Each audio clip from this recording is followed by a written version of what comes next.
like to meet, and I'm going to see what they want to meet about. I'd like to see a ceasefire. I'd like to see the best deal that could be made for both parties. You know, it takes two to tango, right? All right, that was President Trump just moments ago talking about his upcoming meeting with Vladimir Putin in Alaska on Friday. The two set to discuss ending the war in Ukraine. Now, President Trump has been pushing the Russian leader to end the war since he took office. But the question is, will Volodymyr Zelenskyy be invited to this meeting? The Ukrainian president saying any peace talks must include him. The NewsNation's Robert Sherman is following these developments, is live for us there in Kyiv. So, Robert, the White House saying that is still a possibility.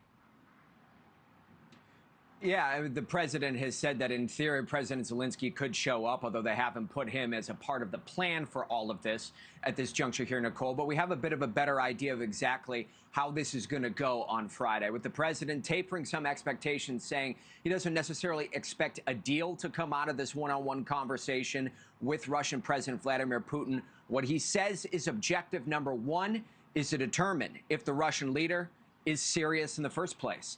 Here was the president just a few moments ago. So this is really a feel-out meeting a little bit.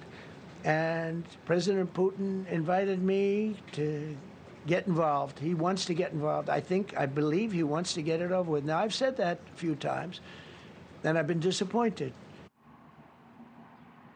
There's a lot of ifs in all of this, but the president says if this meeting does go well, and he feels as though the Russian leader is serious, his first call is going to be to Ukrainian President Volodymyr Zelenskyy. And if things are moving in the right direction, his ultimate objective is to get the Russian leader and the Ukrainian leader in the same room, potentially a meeting that he would join as well if that is necessary. From there, it would be about striking a deal. The president re-upping today that a likely component of all of this would be what he described as territorial swaps. Some of the territory that Russia currently occupies would go back to the Ukrainians, but not all of it here. That's what he says is likely going to be needed in order to get some kind of a deal across the finish line, which is certainly where the devil is in all of these details, Nichole. Absolutely, Robert. I mean, 3.5 years and counting. What's been the Ukrainian response to news of this Alaska summit?